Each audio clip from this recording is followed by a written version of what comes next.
Happy Thanksgiving week, everybody. My name is Eli Robinson. I am the Chief Trivia Officer here at Water Cooler Trivia. I hope wherever your Thanksgiving festivities take you, and we'll get to that at the end, that you're really enjoying yourself, time with your family, and hopefully a little bit of time off of work. I'm the Chief Trivia Officer at Water Cooler Trivia. As I mentioned, we are a weekly trivia game for offices, companies, organizations, group, all around the English-speaking world to play with each other, to stay connected, to find out who knows what. And frankly, break up the workday a little bit. You can find us online at watercoolertrivia.com.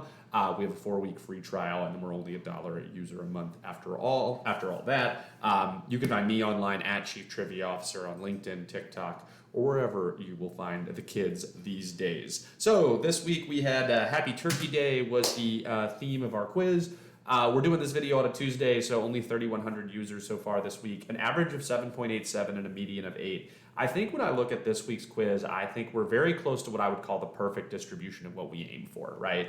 We see a whole lot of scores in the 8 and 9 range, thus meaning that people found the questions to be accessible, interesting, whatever it may be. And then a large drop off between 9 and 10, right? As I've spoken about before, we don't really want a ton of perfect scores. I really like that 10 is the fourth most common score behind 7, 8, and 9. So Chris, who helped us with this week's game, kudos to him for really putting a set of questions out there that was distributed in a way that we find to be great. Let's get into it.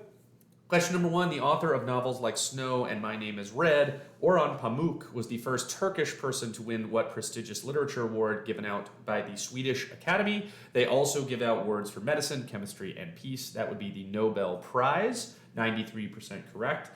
This was probably the first hint that we weren't going to have too many Thanksgiving-themed questions for Happy Turkey Day, but we like to have fun around here. Question number 2: Turkish-born athlete and activist Enes Kanter legally changed his name to Enes Kanter Freedom in 2021 to celebrate his American citizenship. Freedom has played what sport for Turkey's Fenerbahce Sports Club, as well as the Jazz, Knicks, and Thunder? That would be basketball. So this is the first introduction of the fun fact that Turkey, in June, actually officially appealed to the United Nations to no longer have be called Turkey, Turkey, as we would here in the U.S. They are TU with the umlaut RKIYE. And so we a little bit rained on our parade when we were trying to do only turkey-themed questions, but we hope that you guys forgave our wordplay after we tried to get in line with what's going on at the UN. Question number 3, Nicholas of Myra was the name of an early Christian bishop who lived in what is now Turkey. Giving away all of his inherited wealth earned him a sainthood and helped inspire what seasonal cookie and milk enthusiast? That would, of course, be Santa Claus. A number of people answered Saint Nick, which we had kind of mixed feelings about, in that like the word sainthood's in here and Nicholas is in here, but we went ahead and counted it anyway. Theoretically, if you put Saint Nick, you just thought that's what you were supposed to do instead of put Santa Claus. But as you can see, the first 3 questions, 93% correct each. Question number 4, Nurset Gorke, I probably messed that up, is a celebrity chef who went viral in 2017 for his unorthodox technique for seasoning meat. Fans gave Gorke the nickname Blank Bay, where the blank is filled with what basic kitchen ingredient that Jimmy Buffett always seems to lose? That would be salt. Salt Bay, as you look here on the right, I've pulled the GIF of what Salt Bay looks like. I believe he has since gone on to have some consumer packaged goods and some restaurants. I have never applied salt that way, although I probably should get into the game. Question number 5, why they changed it, I can't say. People just liked it better that way. After it was Byzantium and before it was Istanbul, what was the name of Turkey's largest city? So thank you. Let's let the Giants take it away.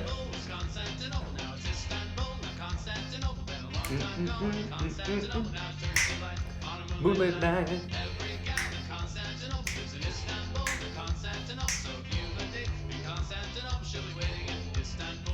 Even old New York was what's New Amsterdam. Here it comes.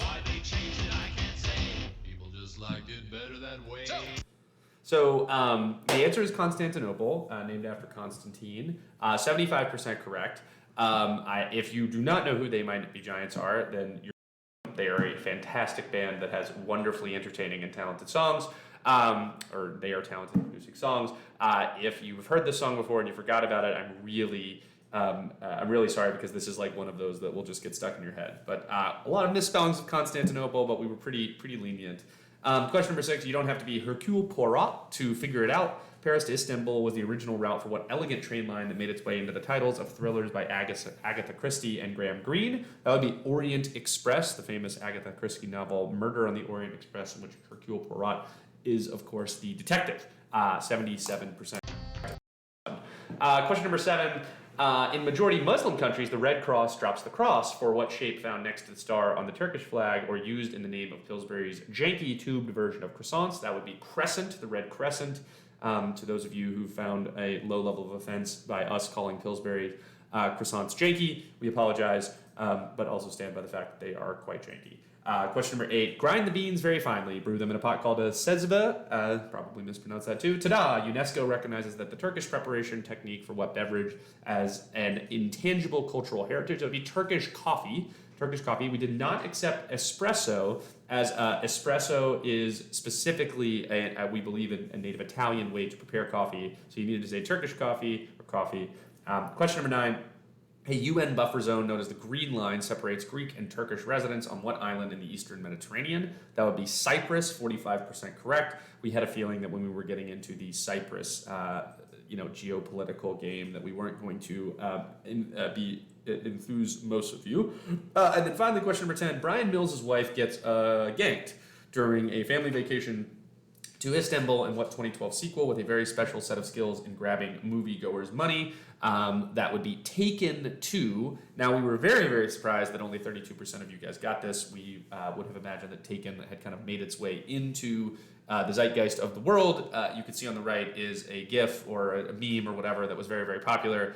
He kind of, in the trailer in the movie, talks about his particular set of skills in order, and ultimately the quote-unquote bad guys do not end up in a good spot. We don't usually talk about the tiebreaker, but I wanted to talk about it this year. Thanksgiving traditions come in many more shapes and sizes than you may think. According to the 2021 GCS Holiday Special Survey, what percentage of Americans celebrated Thanksgiving at a restaurant? So we don't try to be misleading on purpose very often, but by including that first sentence, we likely really, really conditioned y'all to believing that a whole bunch of people celebrated at a restaurant. However, when you look at the data, thanks to Statista, you see only 6% of people celebrated at a restaurant, 62% at home, 28% of relatives, and kind of the remainder amongst these. I think the median guess was like 24%. I think if we would have just left out that first sentence, the median guess would have been probably closer to the right answer, but I actually don't know. We hope that you guys really enjoyed this week's game. As you can see, here's exactly what we would have expected as far as performance. A lot of the easier ones towards the beginning and then ultimately becoming difficult as we go on. And then there is that curve that we've talked about. My name's Eli Robinson, Chief Trivia Officer here at Watercooler Trivia. When you're sitting around the Thanksgiving table this year and people ask, what's some fun things that you've started to do or that you do this year? Maybe you'll mention to your friends and family about Watercooler Trivia. We'd love to have them, and as I said, we have a 4-week free trial for anybody who wants to give it a shot. We will see you back next week tackling the World Cup. Until then, keep on tripping on.